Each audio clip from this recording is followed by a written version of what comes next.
Hey guys, my name is Sanjay and welcome to the Engineer Wannabe YouTube channel. Today we're going to be reviewing a special watch, one that has been lent in to me by a good friend of mine. You guys know him by now. Marcus, thank you, sir.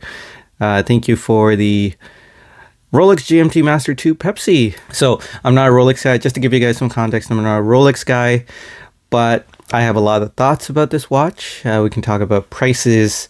We'll compare it to a few of my watches and a bit about why I'm so baffled by it. We'll have a objective review, as objective as possible, at the beginning, and then we'll get into. Well, maybe I'll pepper it through there, but we'll get to that.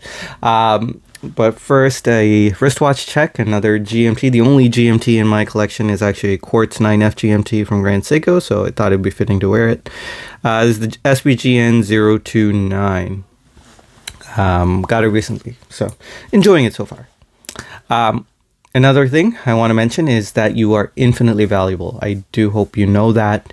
I hope you know that a great price has been paid for you, that you're precious, you are valuable, you're worth it, and it's true. You really are. So if you want to know anything about what I just said, there's a link in the description. Feel free to check it out. Feel free to not check it out if you're not interested, but you are infinitely valuable. Okay, so let's turn the camera around and look at the Pepsi, the legendary Pepsi. Okay, so here is the watch. This is the Rolex GMT Master II Pepsi, BLRO. A very beautiful watch. I do like the color combination, blue and red. It's very striking, and I believe that's why this is such a popular watch. We'll talk about that later. Let's get into the dimensions.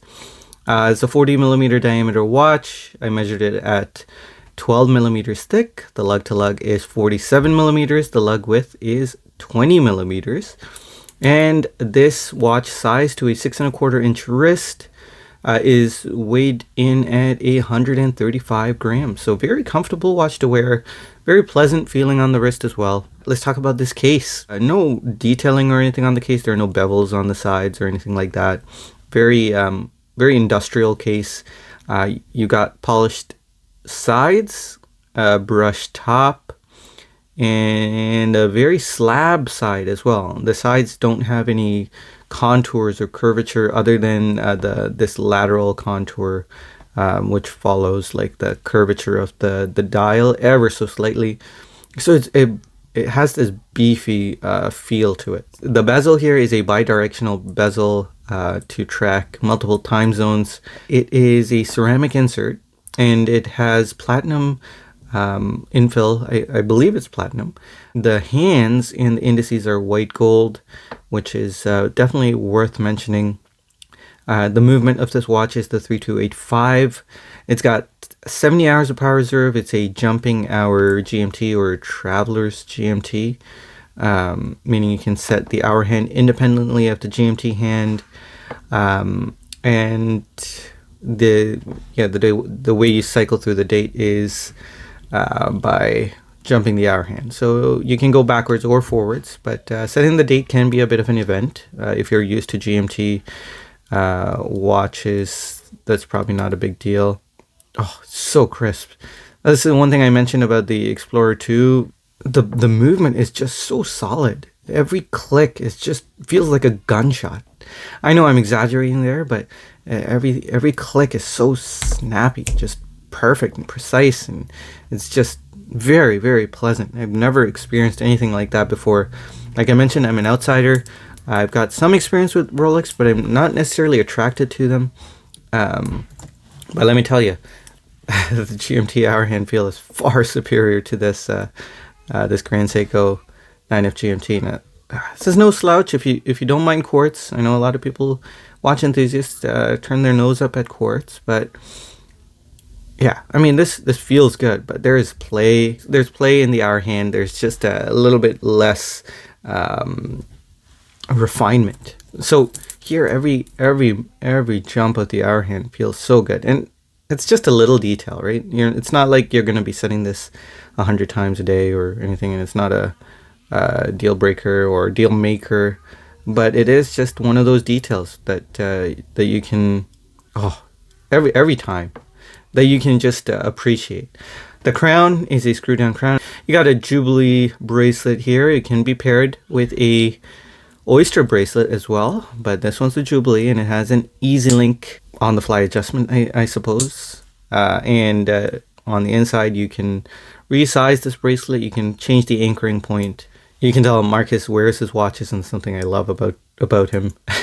It's a worn watch, and that's something I really respect. So my good friends at Exter wanted to sponsor this video as well, and I just wanted to let you know that they are having a Father's Day sale right now where you can get 30% off anything on, or most things online, and if you use the code EW2023 you get a additional discount on most items. So I can personally vouch for the fact that these are excellent products.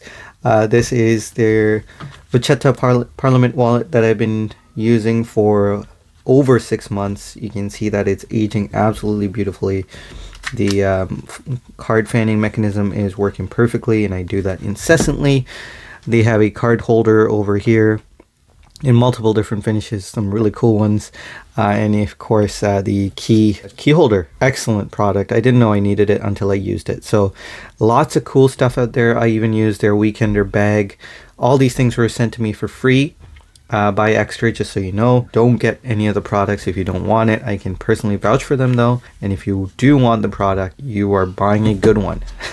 Also, if you use the code EW2023, you are helping me out ever so slightly, so feel free to do that if you feel so inclined, and I do appreciate you all. Thank you Extra for sponsoring this video. So my thoughts. So this watch is priced at 12,900 Canadian dollars at the time of this video, and that is approximately the same price as this watch here. This is the Grand Seiko SLGH013. The aftermarket prices are absolutely wild. There are multiple times the retail price. Depending on when you're watching this video, it could be 3 times the price, it could be 2 times the price. That is really strange for me because I just can't quite comprehend it, but Rolex is one of those brands that people will pay good money to ensure that they have. Let's start with this Omega Planet Ocean I have. If I were to make a case for this Rolex GMT Master II, I would say, look, there's platinum on the bezel, and there's white gold indices, white gold hands. That's not cheap. Let's take a look at just the case differences here. You got a complex case here on this Planet Ocean. This is the 39.5 millimeter Planet Ocean. Complex case here versus an industrial basic case. Beautiful unidirectional bezel feeling here, which is, I mean, I should be comparing that to the Submariner, but beautiful bezel feeling here. It's completely different bezel architecture, as you can't really compare it. The lume is both very, very good on both watches. Movement. Okay, so here's the thing. You got a beautiful movement here, arguably, right? You got an interesting movement here. This is the Omega Coaxial Caliber 8800. You got technology here that, well, their technology I think is a watch as well. We got different technologies here, but and the watch is not running right now, so you don't see the balance wheel going. But got beautiful decorating. It's a see-through case back.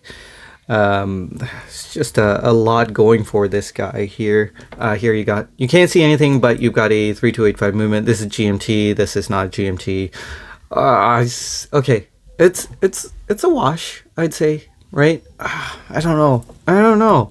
I value case complexity, right? And maybe you can notice that in these 3 watches that I picked here. I value case complexity. I value being able to see a very nicely decorated movement, and I value tech as well. The coaxial movement is very interesting to me. 9F is tech. I enjoy the 9F movement. Case complexity here is through the roof as well. You got, I know a lot of Grand Seiko guys just rave about Zaratsu polishing, but I don't think the polishing is any better than the mechanical polishing done on this Rolex here. I know it's a little marred, but the clarity of the polishing, I think, is on point, pretty close, if not identical.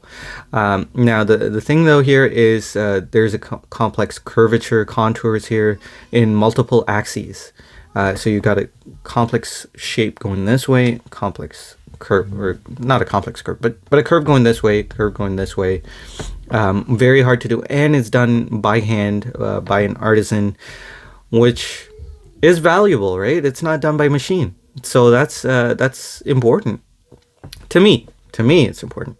Now let's get to the equally priced watch here, right? Case complexity through the roof. There's a 44 GS style case. You got high polished, complex curves, facets on the lugs, brushed belt line, beautiful giant crown, countersunk into the case, beautiful dial, very complex frosty dial, blued seconds hand, beautifully framed date window. Whoo, this is a sweet watch. And I haven't even turned it around yet, guys. I haven't even turned it around. Would you look at that? Okay, so I'm not brand means a lot to me, but I like stories as well, and I don't like brands just because, you know, so and so owns this brand. It's important, so on and so forth. I don't quite care about that. Okay, so let's talk about tech. Dual impulse escapement, which is reminiscent of that coaxial escapement on that Omega. Pardon me as I try to get this going, but it is beautifully done. You don't get that with the Rolex, and I'm not asking for it. I mean, I'm just pointing at it, right? I'm pointing at the inconsistency here. At the same time, supply and demand, right? Rolex has massive demand. They can charge whatever they want, but I'm an outsider, fairly new to the game, right? I'm coming in with fresh eyes. I see this going for $12,900, and I go, why? Why is this $12,900? Why is this $26,000? Why is this $30,000? Why? Can someone? Is this the Emperor's New Clothes? Am I the kid screaming that the Emperor is naked? What is going on? I don't understand. I can make the rationalization, right? There's if you have the money and the watch makes you feel a certain way, you can't really put a price on that if you can afford it, right? And this watch makes me feel good. It's a beautiful watch. It's such a magnificent watch. It's amazing. I just don't think it's $20,000 amazing. Or $12,000 amazing. That might be sacrilegious to a lot of people, but it is an amazing watch. Don't get me wrong. I would love to own one of these. It wears so nicely on my wrist. I enjoy the way it wears. It is big. It was big for me, but I enjoy the way it wears, and I can appreciate it. I truly can appreciate it. I just don't get the price. And a lot of people talk about on-the-fly adjustment with Rolex clasps. Maybe I'm just talking to the wrong guys. Maybe I'm just seeing the wrong forum posts and stuff like that. But what on-the-fly adjustment? Easy Link? Okay. I mean, sure, that's nice. It really is. But maybe if your wrist expands significantly, or contract significantly, I still think you're gonna have to take out a link or put in a link in the wintertime, or in the summertime, because maybe if you dial it just right and you just get it just right, maybe this will be good for life once you set it. But you know, I feel like it's not really much of an adjustment. I know the Submariner has the glide lock, and this Planet Ocean has a very nominal amount of adjustment. Is this $12,000 make or break? It's nothing complex. It's just a spring bar and a friction fit steel thing. That'll wear out eventually if you use it a lot. It's no springs. Like, the spring bar is the bar that this little divot friction fits onto. But anyway, those are my thoughts about this. I would love to hear what you think. Feel free to lambast me in the comments. I'm just not a Rolex guy, I guess. You know, I mean, I'd love to own it, but yeah, I can easily just walk away from it and not have to think about it.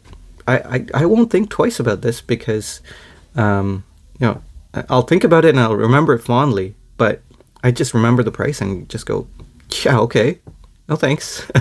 When these are around, and this is not a knock on people who own Rolex, not a knock on someone who might want to spend the prices, even the secondary prices, secondary market prices. It's not a knock on them. I'm just purely talking subjectively. This is just me. Now that I've got firsthand experience, even, I mean, I've seen it in cases and I've seen people wear it. I've never even asked to completely spend time with it. And so I'm so grateful to Marcus for letting me experience these things that I wouldn't have imagined to be able to, you know, get long-term experience with. Truly, I don't mean any disrespect to anyone. I don't mean to be unkind or anything, and I'm really not going for that. So I hope you take this in the spirit that I intend it to be taken in. But remember, guys, you are infinitely valuable. You are precious, and you are worth it. Far more precious than all these watches combined together. Take care, everyone. I'll talk to you in the next video. Bye, guys.